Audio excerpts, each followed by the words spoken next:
Ielts. It can be tricky. Getting the score you need can be challenging, especially if the test includes the most challenging task types. If you're wanting a high score in the Ielts exam, you're going to need to be ready to correctly answer these difficult questions.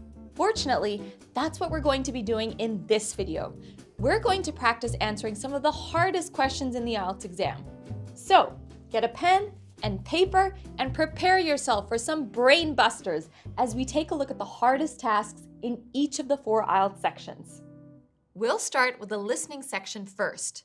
Now, one of the most difficult task types in this section is multiple choice.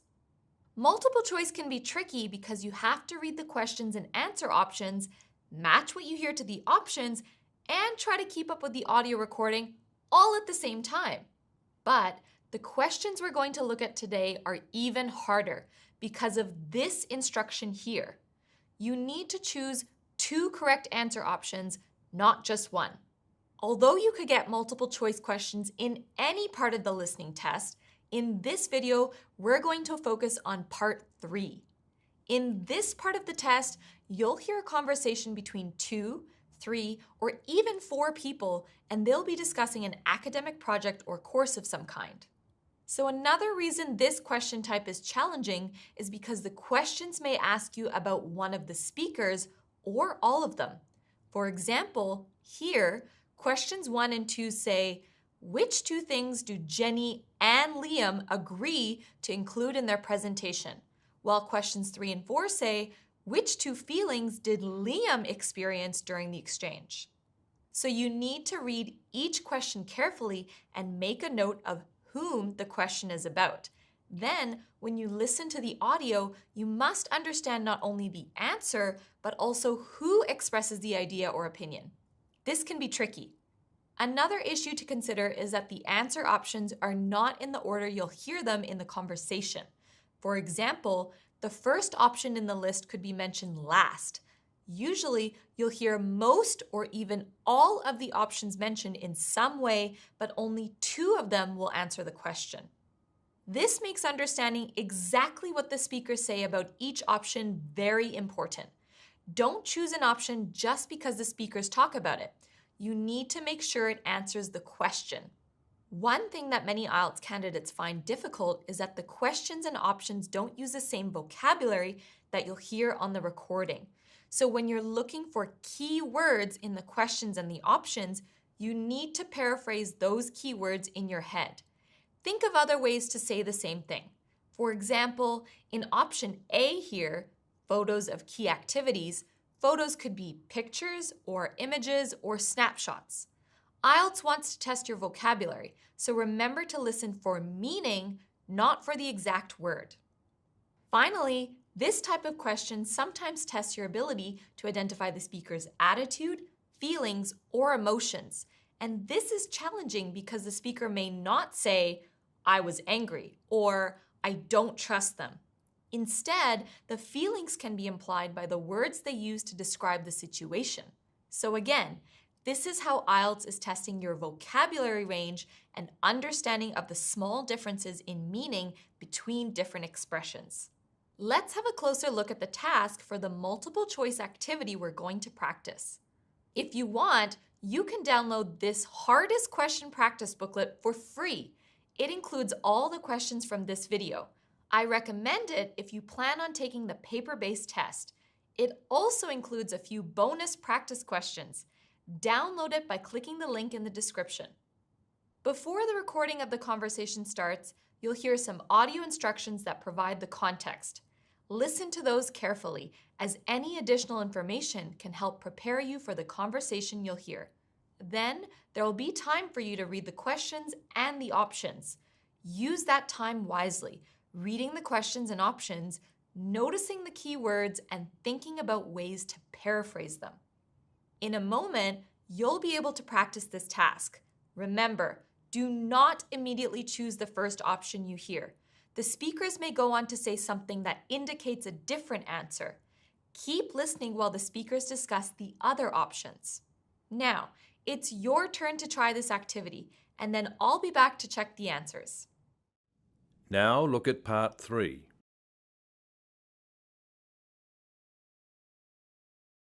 Part 3. You will hear two students called Liam and Jenny discussing a French exchange program they took part in. First, you have some time to look at questions 1 to 4. Now listen carefully and answer questions 1 to 4. So, Jenny, we need to put together our presentation about our French exchange trip. Yeah, it was certainly an interesting semester. Studying French abroad at the University of Liège was quite a different experience to studying French here. Absolutely. I think we can share lots of insights in our presentation to help other students work out whether the exchange program is right for them. So, Liam, what information do you think we should include?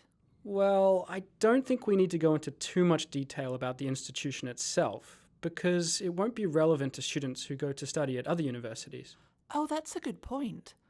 I was thinking about including some visuals to show where the university was located in the town, so people could see how far away it was from where we were staying and so on. But you're right, that wouldn't be useful for everyone. I think featuring some visuals is a great idea, though. It would make the presentation much more engaging.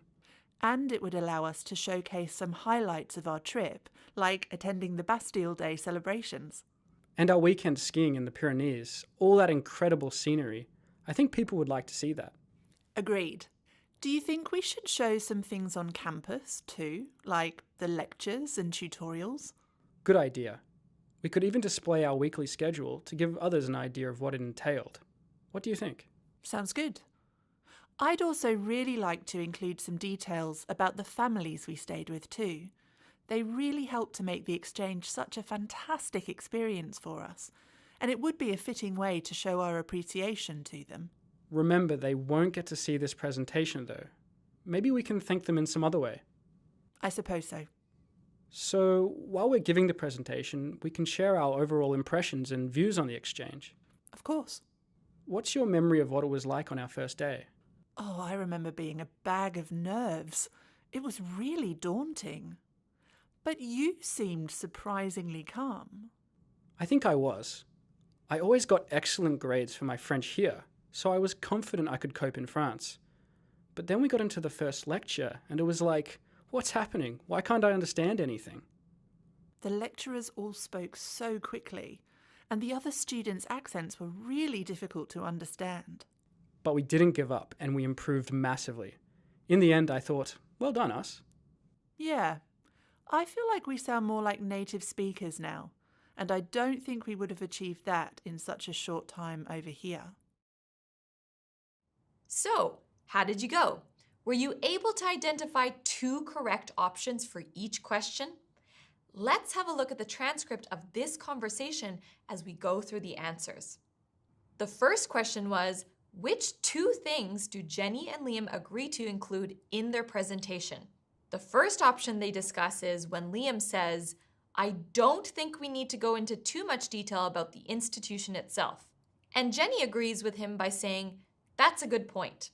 The word institution is a synonym for university, and they decide against including details about this. This means that we can eliminate option C, a description of the French university. Jenny also says that she was thinking about including some visuals to show where the university was located in the town, and this has the same meaning as a map of the city in option D. But she then goes on to say that it wouldn't be useful for everyone, so we can eliminate option D. So hopefully you see the process you need to follow here. Match what the speakers say to the options by recognizing the paraphrase in the audio recording. Then listen carefully to understand whether the speakers both agree to include this option in their presentation. If they don't, eliminate it. Next, the students discuss more visuals. Liam says, I think featuring some visuals is a great idea though. Do we have another word for visuals in the options? Yes, we do. Photos in option A. Jenny suggests they could use visuals to showcase some highlights of our trip, and highlights has the same meaning as key activities in option A. They both agree to include those visuals. Liam says, I think people would like to see that, and Jenny says, agreed. So we can choose option A, photos of key activities, as one of the correct answers. Remember, we have one more option to choose, so we need to keep listening. Jenny next says, do you think we should show some things on campus too, like the lectures and tutorials? And Liam replies, good idea. We could even display our weekly schedule. Here, weekly schedule together with lectures and tutorials has the same meaning as the timetable of their studies in option E. Jenny says, sounds good. So she agrees and we can choose option E as our second answer. But what about option B? Was it mentioned at all? The option is information about their hosts. Did you hear a paraphrase of that? Have a look at what Jenny says next. I'd also really like to include some details about the families we stayed with too. So, the families we stayed with means their hosts. And it sounds like Jenny wants to include this in the presentation. But be careful here. The question is about what they both agree to include. Remember, this is one of the challenges of this task. All the options are mentioned, but the correct answer is what they both agree on, so we must keep listening. Liam explains why there's no point in providing host details. He says, remember, they won't get to see this presentation though, and Jenny agrees with him, so we cannot choose option B. So these are the correct answers for questions 1 and 2, options A and E. Let's now look at questions 3 and 4.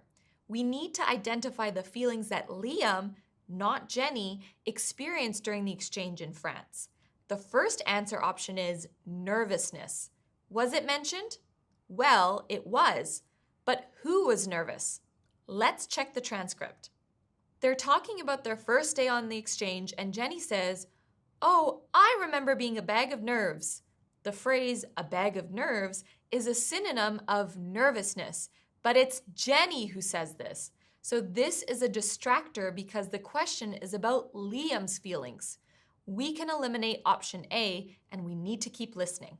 First, Liam explains that he was confident about his ability to cope in France because he always got good grades for his French here, meaning in his country. And then he says, but, and the word but is very important because it's a clear sign that the speaker is about to contrast or contradict what they just said. This is what makes the task so challenging. The speaker may change their mind or give you additional information that changes what they said before, so it's important to listen to the end. Liam continues, but then we got into the first lecture and it was like, what's happening? Why can't I understand anything? And so what is Liam saying here? When someone says, what's happening, what are they experiencing? Out of the options we have, confusion is the best match, so we can choose option C. Now we need to identify another feeling. Jenny mentioned some of the problems they encountered. The lecturers all spoke so quickly, and the other students' accents were really difficult to understand. And then Liam explains that he and other students didn't give up, which means they were able to do something difficult and succeed. His words, well done, us, show that he is proud of this achievement, which means we can choose option D, pride. This is another example of why this task is challenging. Liam doesn't say directly, I felt proud, but we need to understand this implied meaning when he says, well done, us. So the correct options for questions 3 and 4 are C and D. If you are taking the paper test, remember you can write these in any order. In the computer test, you will just click the 2 options. So let's summarize the tips we've discussed because they will really help you with this type of question. First, read the instructions carefully. Notice and underline the number of answers you must choose from the list of options. Secondly, listen to the introduction at the start of the audio as it provides the context for the conversation. It tells you who is talking and what they're talking about, which helps you understand the conversation better. Next, read the questions and options. Underline or highlight the keywords and think about how they might be paraphrased. Another strategy is to notice words that signal a change to the meaning, such as the word but or negatives like don't. Be careful with options that seem like they could be correct, but then the speaker says something that changes the meaning. This is a common trap in IELTS to test your ability to understand the whole message. So the final tip is to listen to everything the speakers say about an option before choosing the correct answer. If you follow these tips, you'll find it much easier to stay on track with multiple choice questions, eliminate the wrong options, and choose the correct ones. So you won't need to worry about these challenging questions anymore. And if you'd like to practice these tips with more listening Part 3 multiple choice questions, head over to e2testprep.com and sign up for a free trial. Okay, let's move on to the reading section. In this part of the video, you'll learn some strategies for another tricky IELTS task, matching headings. Let me show you what this looks like. In matching headings, you'll see a text which is divided into paragraphs or sections. There's a list of headings, and you need to match each paragraph with the correct heading from the list. There are always more headings than the number of paragraphs, so some of the headings won't be used. You can see in this task there are 5 paragraphs and 7 headings, so 2 of those headings will not match any of the paragraphs. IELTS reading in general and the matching heading task in particular tests a variety of skills involved in understanding a text. You may have heard of skimming, scanning, reading for gist, identifying details, and other reading techniques, and a good reader uses all of them. One of the challenges of IELTS reading is knowing when to use each skill to get the best results. The matching headings task specifically tests your ability to understand the main idea of each paragraph and know the difference between the main idea and the supporting ideas and details. You also need to understand what the headings say and recognize how the headings paraphrase or summarize the information in the paragraphs. Another thing we know our students find challenging in IELTS reading is having limited time. You need to be quite fast as you only have 20 minutes for each section of the test, and matching headings isn't the only task in that section. So you need to be able to identify the main idea in each paragraph quickly without reading for an in-depth understanding of every detail in the text. The way the headings are written is another challenge. There are often some similarities between headings, so you'll need to read them carefully to identify the difference and decide which one describes the paragraph better. Some will focus on a detail of a paragraph instead of the main idea, and that could be misleading. Other headings may use some of the same words as in the text to distract you from the main idea. Then there's vocabulary. If your range is limited, you may find the vocabulary in the heading difficult. This may make it hard for you to understand the relationship between the heading and the main idea of the paragraph. So, how do we approach this tricky task? The quickest method is to go straight to the first paragraph and read it. Pay attention to the first and last sentences in the paragraph because they often tell you what this section is about. Once you understand the main idea of the first paragraph, try to summarize it in your head in a short sentence or phrase. Then, read each heading one by one. Notice the key words in each heading. Do they match or paraphrase your own summary of the paragraph's main idea? You should read through the whole list before choosing the best match for the paragraph.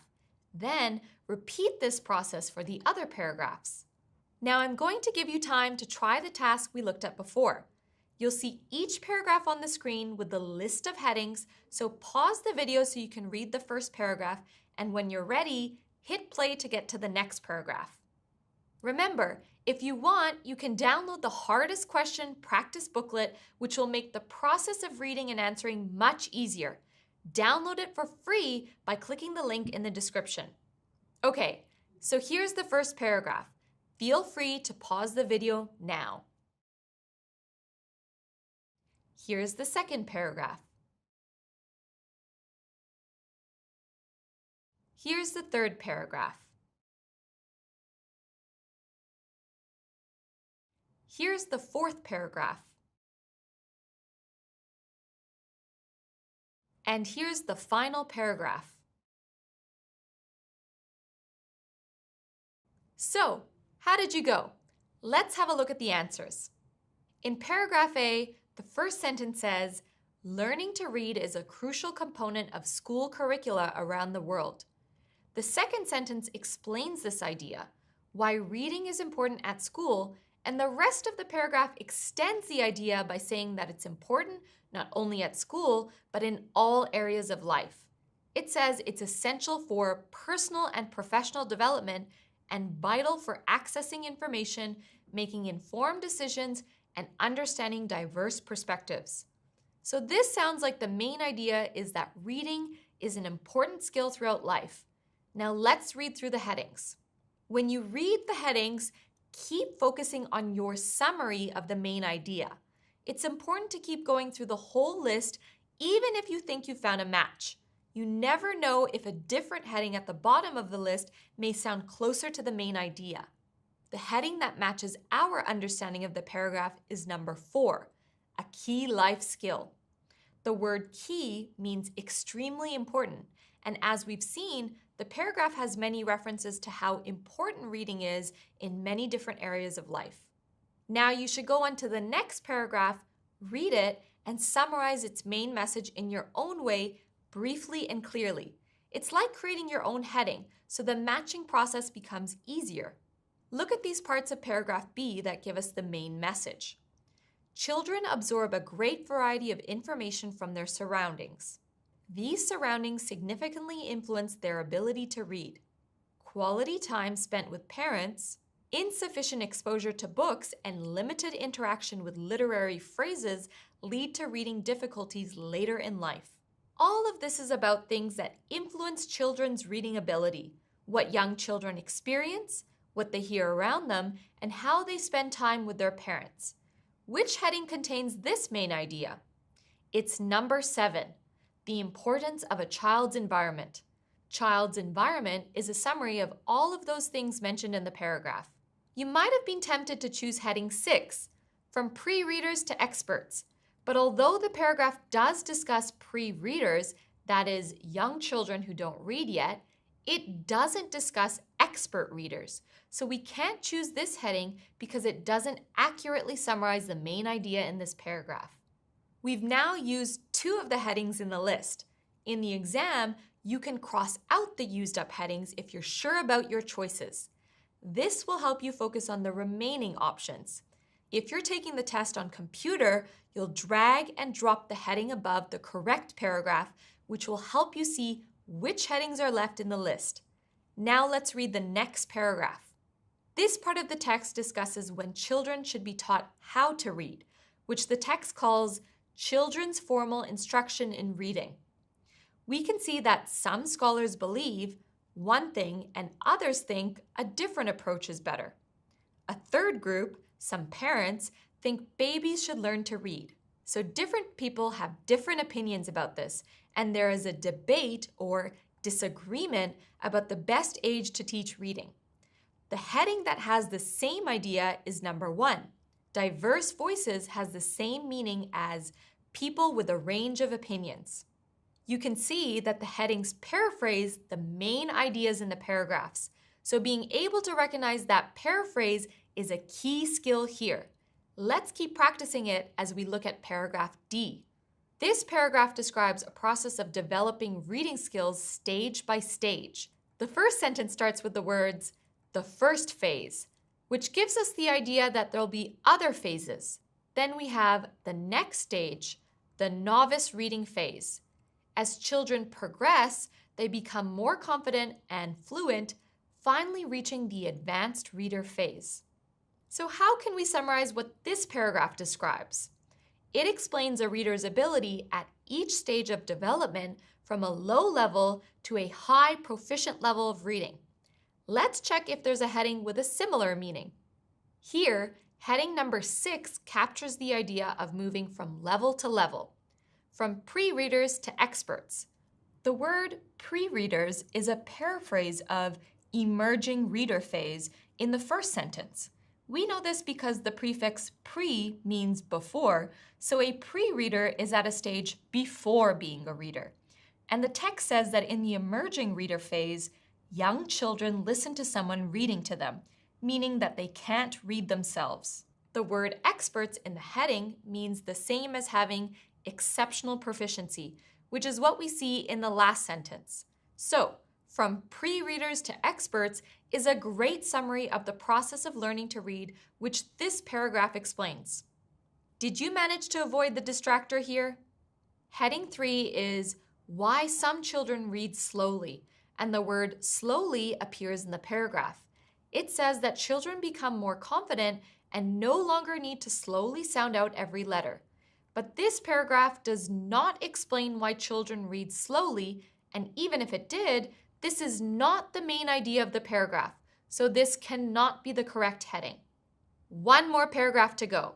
When you were looking for the correct heading for this paragraph, it may have presented a few challenges, so let me show you what to watch out for.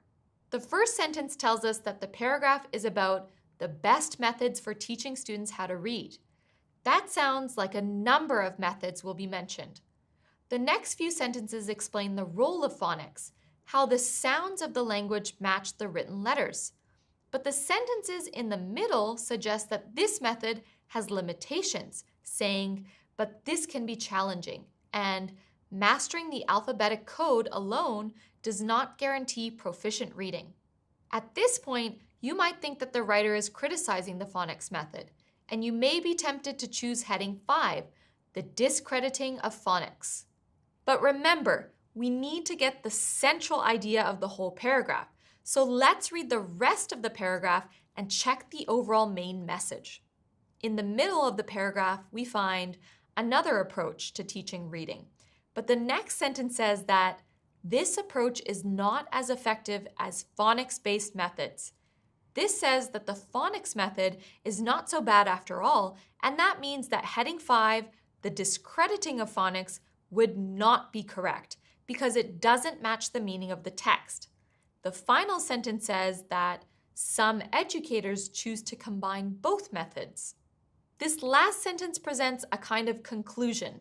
Having looked at the pros and cons of 2 different methods, it says that a combination of both methods is often used. And the heading that matches this idea is number 2, an integration of techniques. Integration means combination, and techniques is a synonym of methods. So, you can see that to do well in this task, you really need to focus on choosing a heading that summarizes or paraphrases the main idea of the paragraph or section and not a small detail. You also need to avoid headings that seem correct but actually don't match the exact meaning of the text. And don't forget that we have plenty of practice questions for all of the matching type questions in Ielts over at e2testprep.com. Put the strategies we've looked at into practice to help you increase your speed and confidence on test day. And finally, it's a really good idea to continue building your vocabulary. This is important not just for matching headings, but for all parts of the Ielts test. Okay, let's move on to the speaking section now. In this part of the video, we're going to look at part 2 of the speaking test, called the long turn. Everyone gets nervous before their Ielts speaking test.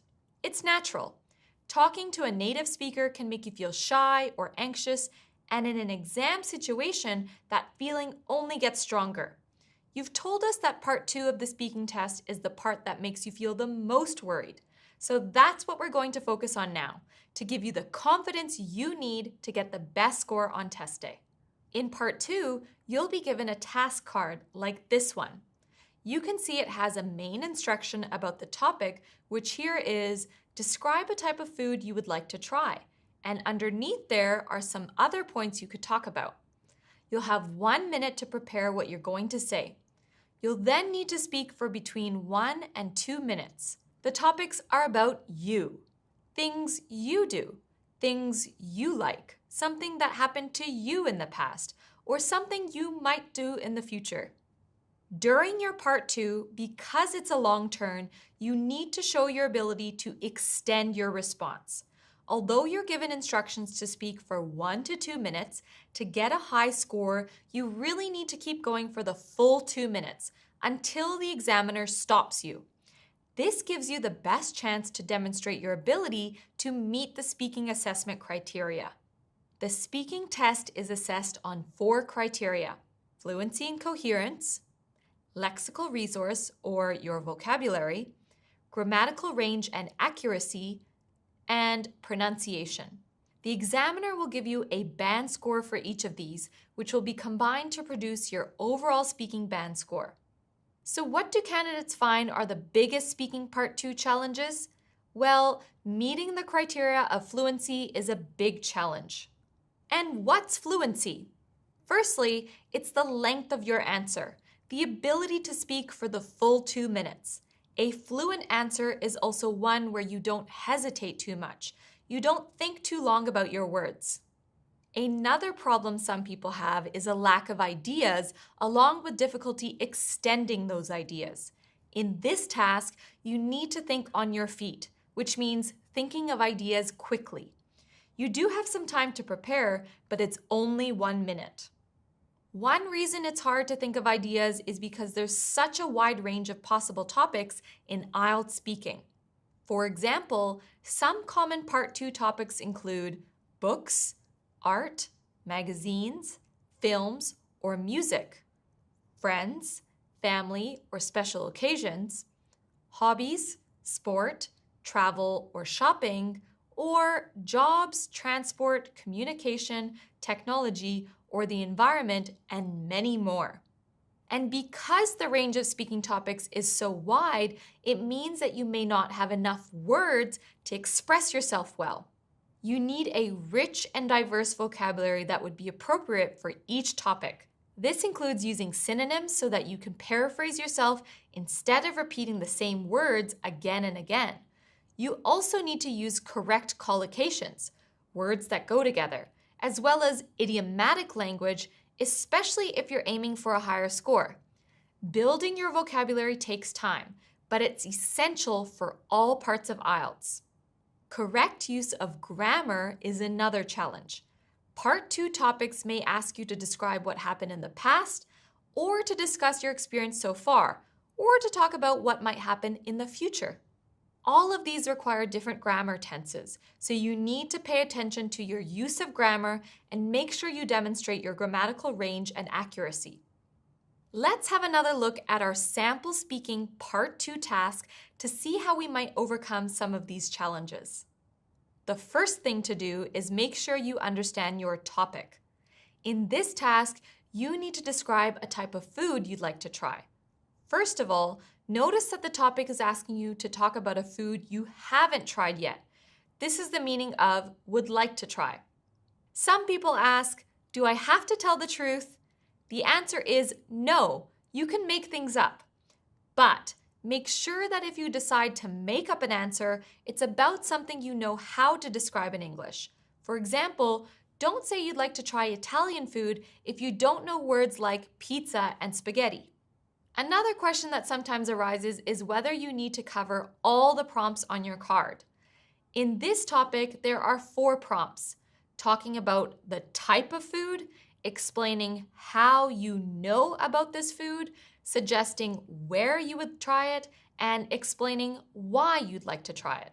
You don't have to talk about these prompts. They're suggested to help you plan your answer, but you can skip them, talk about them in a different order, or add other information. Use them if it helps, but don't worry if the examiner stops you before you've mentioned them all. So, what vocabulary could you use for this task? Can you think of any collocations for types of food?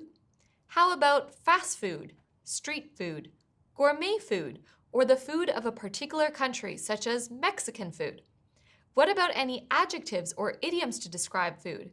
Maybe words like sweet or savory, costs an arm and a leg, or makes your mouth water. Thinking of ideas and vocabulary in your preparation time can really help you to focus. What about the grammar you can use for this question? What tenses could we use in our response to show our grammatical range? Well, notice the word is here. When you're describing the type of food, you can use the present tense. What about how you know about something? This is talking about when you first learned about the type of food, so for this part, you could use past tenses. Then notice would in this prompt. This is talking about a hypothetical situation, so you could use modal verbs. It's also talking about something that might happen, so you could use future tenses. One final tip. At the start of your Part 2 long turn, try to paraphrase the prompt.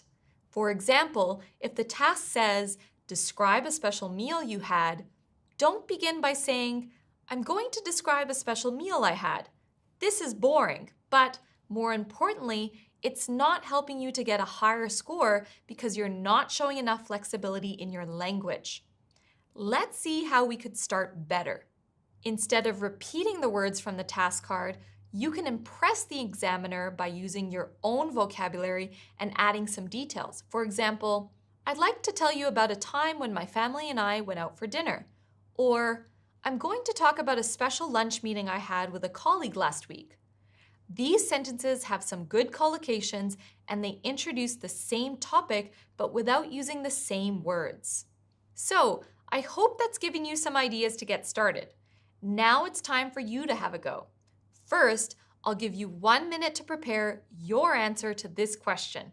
Feel free to pause the video and take 1 minute to prepare your response. Okay, I hope you came up with some great ideas. Now you'll have 2 minutes to give your response. I suggest you record yourself. After that, we'll listen to a sample response and you'll be able to compare it with yours. Okay, ready to give your response? Feel free to pause the video, time yourself for 2 minutes, and give your response. So, how did you go with your long turn? I'm going to play a sample answer now.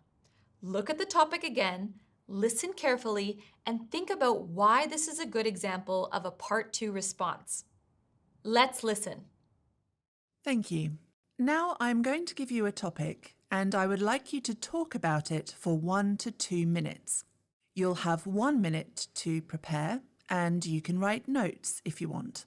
Do you understand? Yes, I do. Okay, here is your card and some paper to write some notes.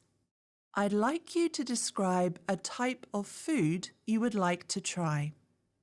All right, remember you have 1 to 2 minutes for this, so don't worry if I stop you. I'll tell you when the time is up.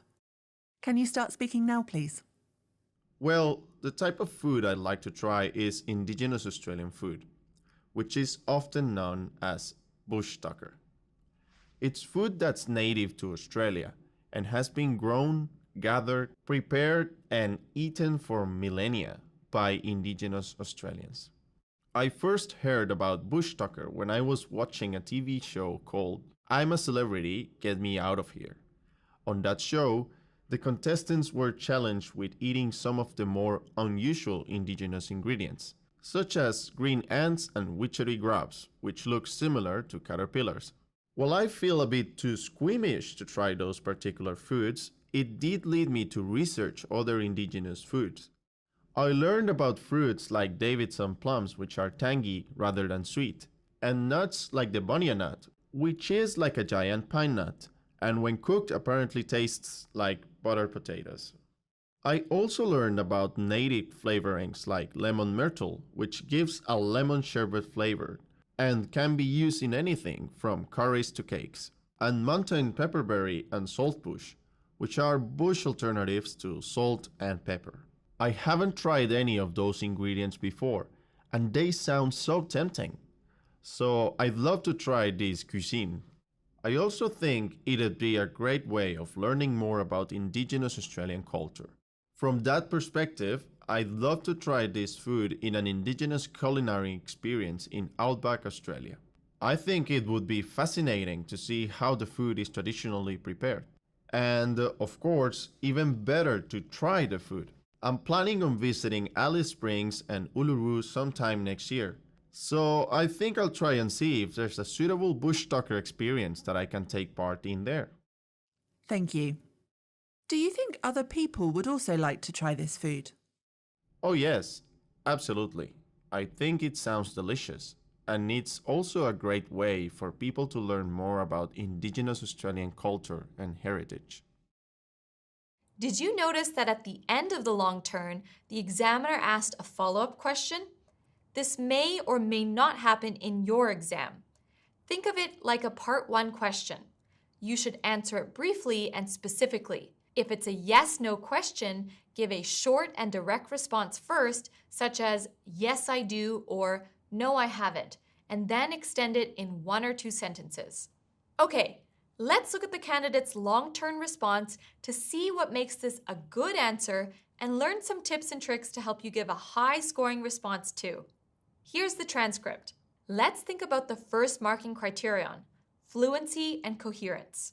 This candidate was able to speak at length with no long pauses or hesitations, like saying or ah, and he kept going for the full 2 minutes. So he had good fluency. What about coherence? This has to do with organizing your answers so that the listener can follow your ideas easily. Notice, first of all, how the candidate started his response. The type of food I'd like to try is. He went straight into the topic without wasting any time on anything unrelated. Some candidates feel that they need an introduction, like, today I'm going to talk about a type of food I would like to try. But this is not necessary. My advice is to go straight to the first point you want to make. The candidate also used a good number of linking words, so, also, and of course, reference words, those ingredients, that perspective, this food, and other phrases that help organize and connect ideas, making the response easier to follow. Now, remember that the speaking test is informal, so you should use linking words that are more natural in speech. For example, so instead of therefore, but, not however, and also instead of additionally. It's not wrong to use those more formal or academic words, but they'll probably interrupt the natural flow of your speech, which will affect your scores for both fluency and coherence and pronunciation. Another thing that makes this a strong response is the amount of detail included, such as all the examples of unusual ingredients, what the food tastes like, and what it's used for. These all contribute to having a strong topic development, which is really important for higher scores in fluency and coherence. Let's move on to the next criteria, lexical resource. It's clear that this speaker knows a lot of vocabulary related to Indigenous Australian food, like Davidson plums and the bunya nut. But there's also a good range of verbs, such as grown, gathered, prepared, eaten, challenged.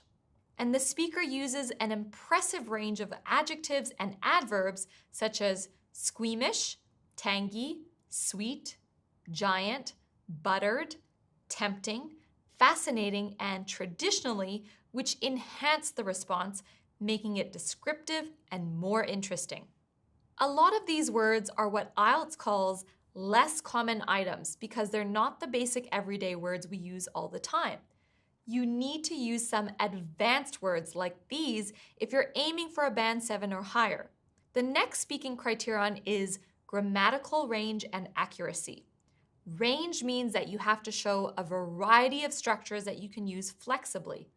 Flexibly means that you can choose the grammar that's most suitable for the point you're making. To give you an example, when talking about past events, you have to choose the most appropriate grammar tense. Is it past simple or past continuous?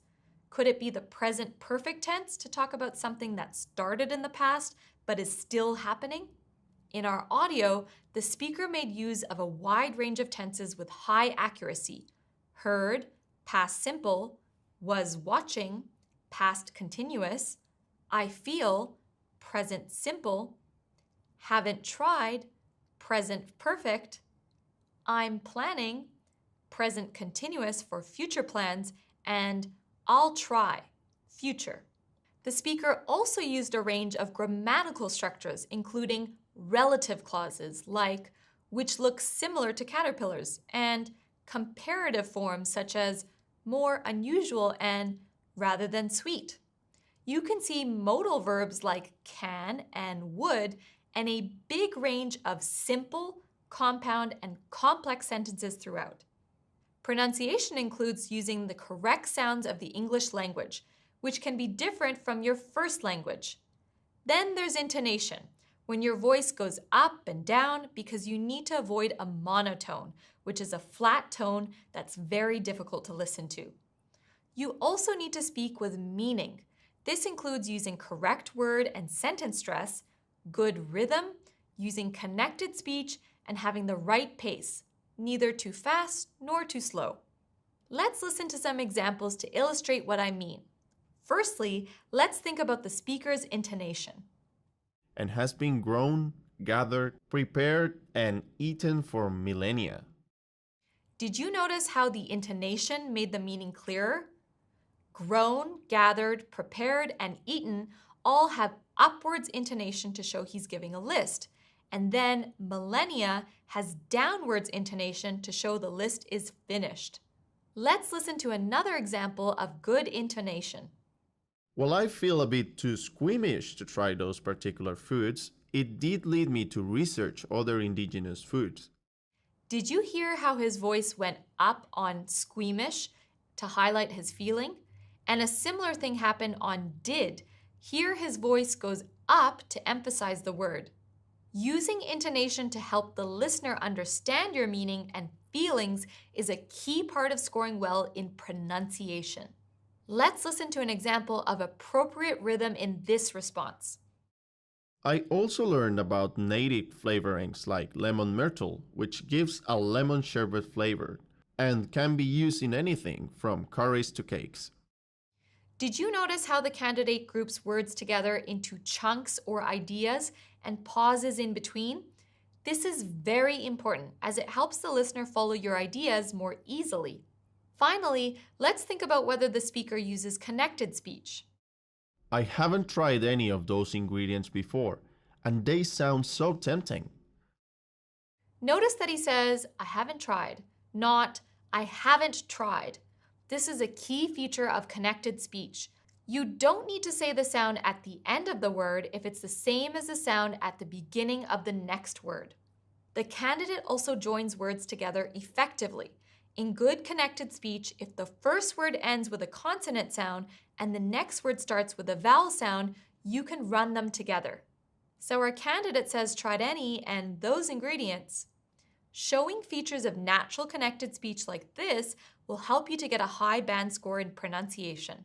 Sometimes people ask, what about the accent? In our example, the candidate certainly has an accent, but that's not a problem. You can still get a high score if your pronunciation is clear. So now you know what to look out for in a response.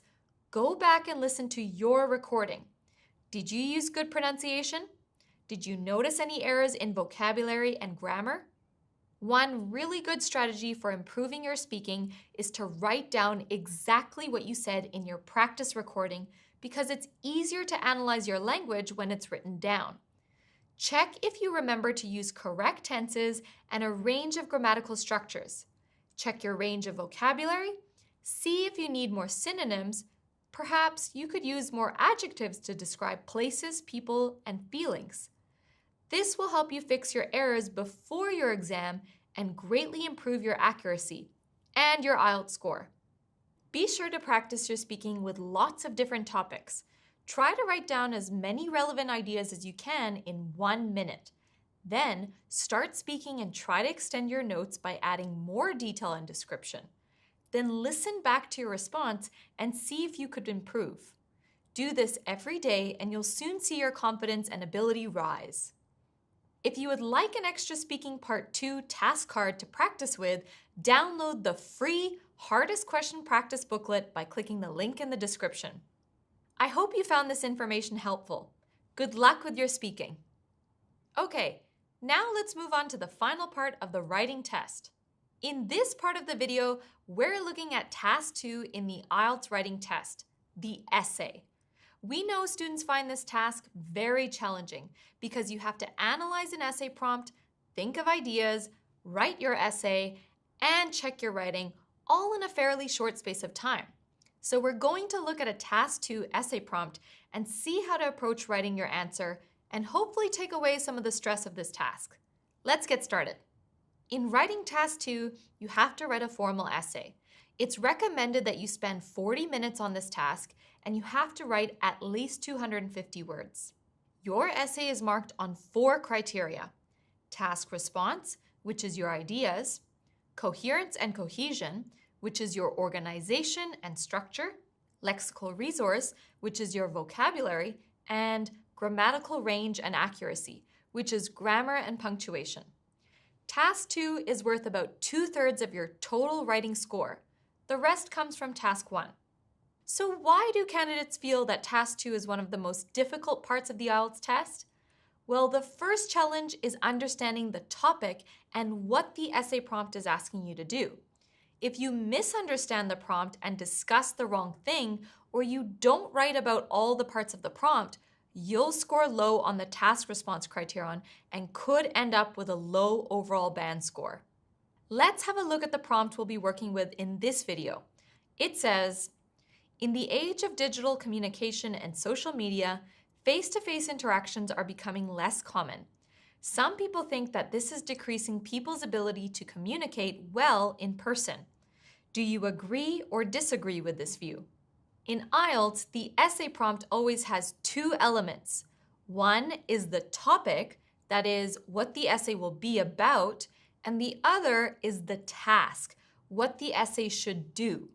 What are the 2 elements in this essay prompt? Well, the general topic is digital communication and face-to-face communication, and the task is to state an opinion because there's a direct question. Do you agree or disagree? But you need to go a bit deeper than that and make sure you really understand the specific area of the topic you're being asked to discuss. This will help you make sure that you're addressing all the main parts of the prompt, which is essential if you want to get a high band score in task response. In this task, there's a suggestion that digital communication is replacing face-to-face interaction. The prompt says, face-to-face interactions are becoming less common.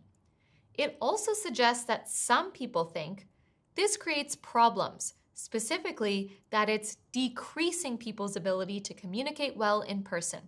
Notice that the task says, do you agree or disagree with this view? This view is a reference back to the idea that digital communication making face-to-face interactions less common is decreasing people's ability to communicate well in person. We can summarize this by saying, do you agree or disagree that digital communication is reducing the quality of face-to-face interactions? So, to answer the question in the task, you have to decide if you agree or disagree with this idea. You must choose a position or opinion.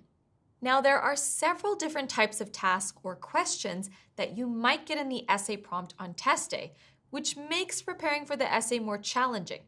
Some of the common tasks apart from giving your opinion are discuss 2 different views, discuss the advantages and disadvantages of something, give reasons for something, or present solutions to a problem. But no matter what prompt you get, if you read it carefully and analyze the topic and the task, you'll always know what you need to write about. So to do well in the task response criterion, remember to ask yourself, what's the specific topic? And what's the task? Once you've understood the topic and the task, you need to come up with ideas and arguments for your essay.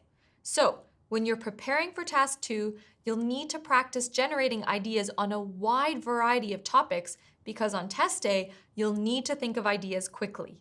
As we've seen, you first need to choose your position, which for this essay is whether you agree or disagree with the view presented in the prompt. Then, I suggest you need to think of 2 reasons for your position. These will be the main ideas of your essay. You also need to think of details and examples to support your ideas. 2 reasons or main ideas is a good number because it gives you 2 body paragraphs. Don't try to come up with too many different ideas because you don't have the time to write a lot of paragraphs.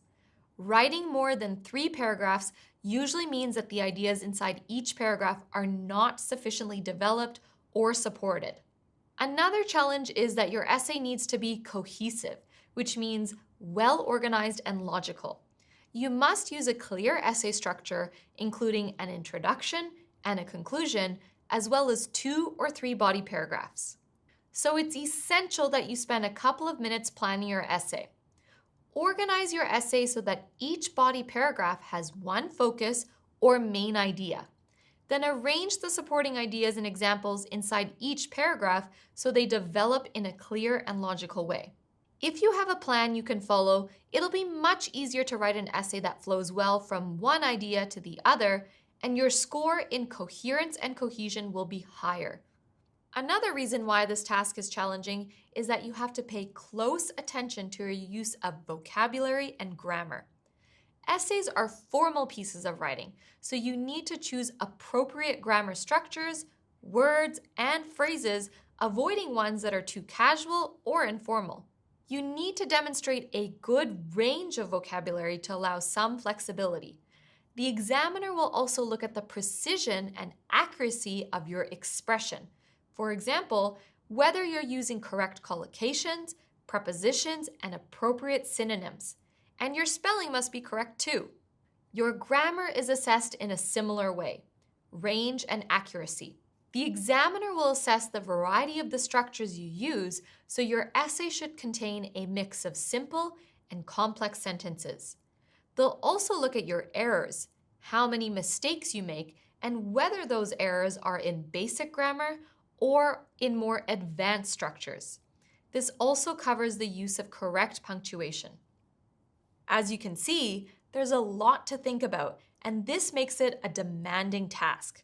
If you'd like to try writing an essay on this topic yourself, stop the video in a moment and answer the question in this task. When we come back, I'll show you a sample answer. In the hardest question practice booklet, there's space for you to write or type your response. Feel free to download it from the link in the description. Okay, pause the video now and give yourself 40 minutes to write your essay.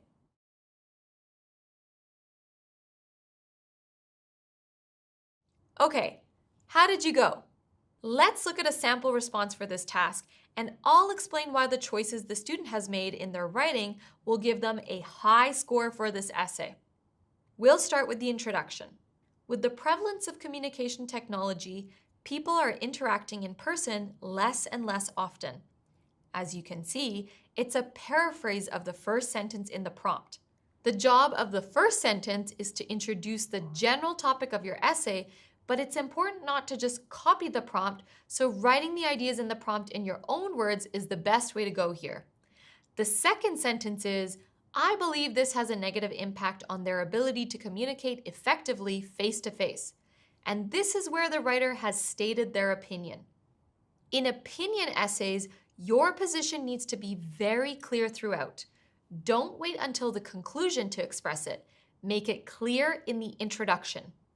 So this introduction is just 2 sentences. Is that enough? Absolutely. In fact, it's ideal for an essay of this length. Some candidates make the mistake of writing long introductions, but this is not a good idea. The length of an essay introduction should be about 10% of the overall word count. This essay is 267 words long, and the introduction is 29 words. This is perfectly fine. Being concise also helps avoid repetition. The result is a clear statement of what the essay is about and the opinion, which is how you should write to get a high score. So, now let's move on to the first body paragraph, which will need to discuss the first reason why the writer thinks that in-person interactions suffer as a result of people communicating online too much. Let's see how this Ielts candidate explains it. Before we look at the body, notice that after the introduction, the student has skipped one full line to indicate a new paragraph. This is a good idea because it shows the examiner that you have deliberately divided your writing into paragraphs, which is a key requirement of the coherence and cohesion criterion. The first body paragraph starts, the main impact of digital interactions on in-person conversations is in the development of essential communication skills. This first sentence in a body paragraph is called a topic sentence, and it should tell the reader exactly what the paragraph will be about. From reading this sentence, it's clear that the paragraph will explain how digital communication affects the ability to develop important communication skills. Remember, every body paragraph should start with a topic sentence. It's a short, simple sentence that doesn't go into details. Don't start your paragraph with examples or specific details. You must first introduce your idea. Then the next 3 or 4 sentences should extend, explain, and support this idea. Let me show you what I mean. Feel free to pause the video to read the paragraph if you need to. When you read this paragraph, you can see that after the topic sentence, it first explains the key skills needed for face-to-face communication. Understanding nonverbal cues such as facial expressions, body language, and tone of voice. The next few sentences extend the main idea by showing how digital interactions give people fewer opportunities to practice these skills. Notice how the sentences are linked. The writer has used linking phrases and referencing words such as these, in contrast, so, thus, to create coherence and cohesion in the paragraph by making sure the ideas flow smoothly. There are 5 sentences in the paragraph and they support and extend the main idea. This is what we mean by paragraph development, and it allows you to get a high band score for both task response and coherence and cohesion. And there's a key thing the writer does at the end of the paragraph that shows they really understand how to logically structure an argument. The final sentence is, thus, the decline in face-to-face interactions is depriving individuals of the opportunity to fine-tune their nonverbal communication skills, which are essential for effective personal communication. This sentence links the paragraph back to the position the writer stated in the introduction that communication technology has a negative impact on people's ability to communicate face-to-face. It shows the reader how the main idea in this paragraph supports the overall opinion. This is an excellent technique to use to make your argument clear and logical. Now let's look at grammar. Remember that for a high score, we want to see a variety of simple and complex sentences as well as a range of structures within them. It's a good idea to keep the first sentence simple because, remember, it's your topic sentence. It doesn't explain anything, it only introduces the idea. The other sentences are a mixture of simple sentences, like the second one, and complex sentences with multiple clauses added in different ways.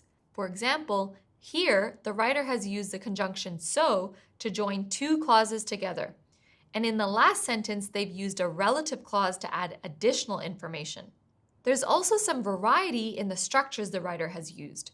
For instance, they've used a passive verb, are required, comparatives such as more nuanced and fewer opportunities, and a present continuous verb, is depriving, to show something that is currently developing. So there's range and accuracy in the grammar here. Now we'll look at the second body paragraph. If the writer's cohesion is good, it should follow a similar structure to the first one. Let's find out. Pause the video to read the paragraph if you need to. This paragraph also starts with a topic sentence, introducing another reason for the writer's position. The second sentence explains it further, and it's a conditional sentence, so that's adding to the variety of grammar structures.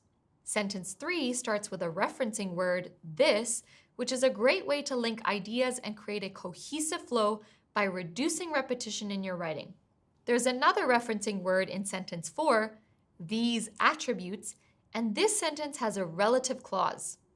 The last sentence has a linking word, consequently, and as in the first body paragraph, the writer has used this final sentence to show how the second main idea supports their overall position.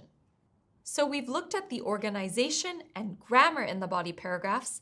Let's now have a look at some examples of the vocabulary the writer has used. There's a great range of nouns and collocations used flexibly and accurately. For example, non-verbal cues, valuable context, elements, misunderstandings, important feature, empathy, active listening, needs of others, attributes, digital means, on a deeper level. There's a wide variety of verbs: employ, interpret, facilitate, deprive, fine-tune, stimulate, engage, convey, as well as some less common adjectives and adverbs: nuanced, attuned, impersonal, transactional, adept, empathetically. So overall, this writer has shown range and accuracy, which is great. Another feature of a successful Task 2 response is the use of what's called hedging. Hedging is cautious language that makes formal writing sound more factual and objective. It helps you avoid making generalizations that are not always true. I'll show you a few examples in this essay. Formal writing needs to be reasonable and believable, so we want to avoid statements that are too strong. Hedging words and word forms help us to soften the language, making our arguments more convincing. So here we say often lacks instead of always lacks. Fewer opportunities as opposed to few opportunities. The word potentially shows that the writer isn't trying to suggest that this happens all the time. Other hedging words include tend to and may.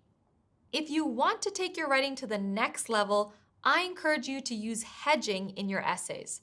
It will help you with your score for task response because it will make your ideas seem more reasonable, and it will help you with your score for lexical resource because it will add variety to your vocabulary. It's a win-win. Now we'll look at the final paragraph of this essay, the conclusion. The conclusion should start with a linking phrase that makes it clear that this is your final paragraph, and here the writer has used to conclude. The first sentence is, to conclude, in my opinion, the reduction in face-to-face interactions is negatively affecting people's ability to communicate effectively and meaningfully. You can see that it contains the opinion the writer stated in the introduction. Yes, you need to repeat your position in the conclusion. The last sentence of this conclusion says, to address this issue, individuals should prioritize and actively engage in face-to-face encounters whenever possible. This is what we call a final comment. It's a way to wrap up your essay so that the reader feels that the essay has come to a natural end. One way of making a final comment is by offering a solution to the issue you discussed, which is what the writer has done. Another way is to summarize the main points discussed in the body paragraphs or make a prediction about what might happen regarding the issue in the future. So what makes this a high-level Task 2 response? Let's summarize what we've seen. The essay addresses the topic and the task. It clearly states the writer's opinion and it answers all the main parts of the prompt. The essay is well structured and logically organized. It includes paragraphs which focus on one main idea expressed in a topic sentence. The ideas are developed, explained, extended, and illustrated with examples. A wide range of grammar and vocabulary is used with a high level of accuracy. It's clear that this IELTS candidate used excellent time management skills to plan, write, and check their essay to fix errors.